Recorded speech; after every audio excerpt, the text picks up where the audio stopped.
Hey Ken, how you doing? Mate, I understand you're a running enthusiast. How'd that come about? I used to run a long time ago, and then I quit for probably about 15 years. And then I started running again. It started off really doing some slow runs, but I started a new business, and it seemed that the runs would help me to really sort of focus on kind of what I needed to do. And the next thing you realize, you kind of sort of set your goals, like a half marathon, and after that I said, okay, I'll do a marathon. The next thing you realize is that you're sort of trying to reach higher goals, and it's, all of a sudden, next thing you're doing ultra marathons, and I really enjoy it. Yeah, for sure. What's the toughest race you've done? Over a period of time, definitely the Marathon de Sables in the Sahara Desert was the hardest, and that's because you really don't get a break any one day, so there isn't a chance for your body to sort of really recoup and to sort of kind of rest a bit. Over a short period of time, I just did Comrades, and that took a lot of wearing out of me. It was harder than I thought because the hills were a lot higher. Yeah. And clearly you're trying to do 56 miles on 90K. Whoa. So that's something that at a short distance that seemed to really sort of take a lot of me. Wow. Is it true you heard about us through one of our fans in the Cayman Islands?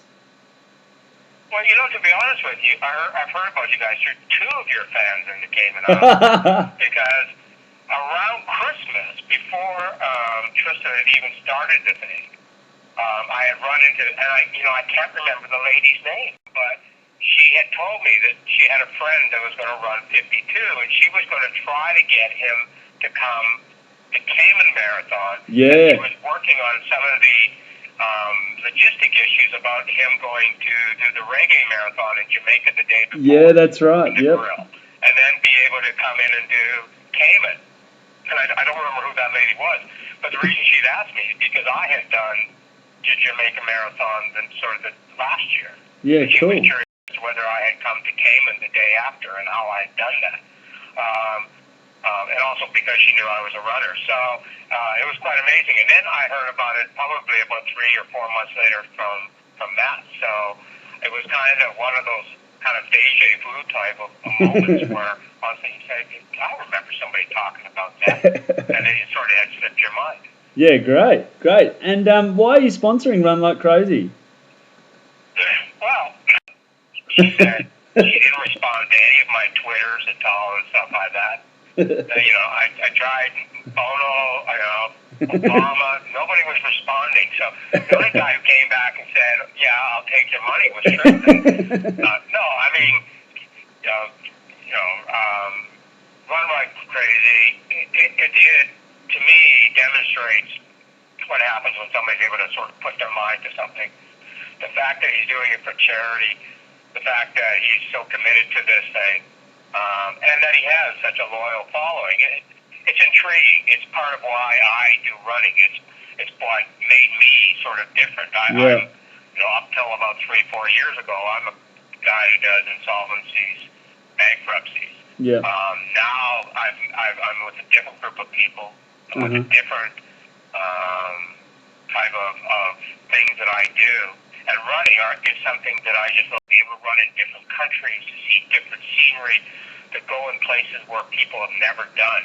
Yeah. They say that there's only sort of the top 2-3% at most do a marathon. Yep. When you add that on to how many marathons you do, some of the places, the fabulous places you see, it's a very worthwhile thing. So I was very pleased to be involved in something like this. Awesome. And you've actually done some charity work yourself with Facing Africa. Can you tell us about that? Well, Facing Africa was something that I did when I did the Marathon de Sables.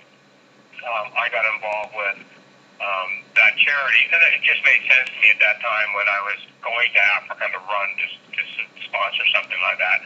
Since that time, I've had quite a number of people in Cayman support me and even push me to get more involved and to do additional events. So we've done some charities together, and probably the biggest thing that we do here in Cayman is something called Off the Beaten Track. Yep. It's my own effort to create a ultramarathon in Cayman.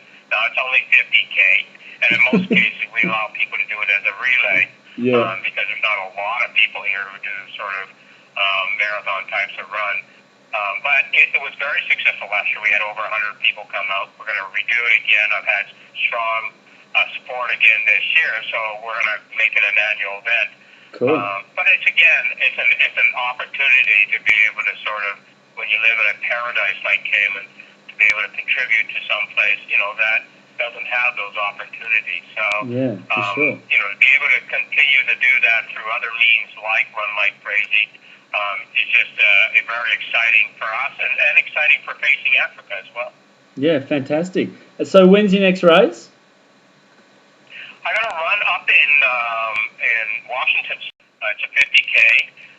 It's I have absolutely no idea what the terrain is, right? I mean, my sense is it's going to be a lot of hills.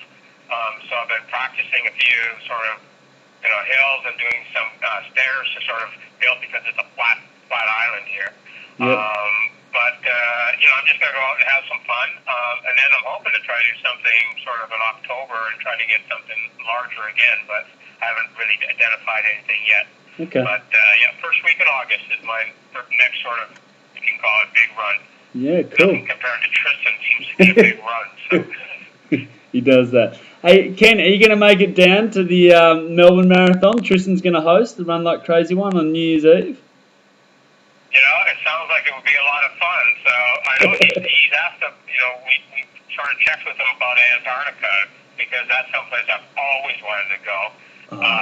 But I haven't sort of kind of seen what my plans are around this. I seem to be able to think it's about 3 months ahead. Yeah.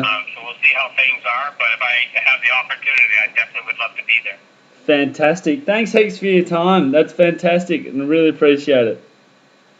No problem at all, and I really, appreciate the support that Tristan has got. Everybody keeps supporting him. I love looking and reading the emails that come in and the stuff that's happening. So keep it going, fans, and we're very pleased to be part of this.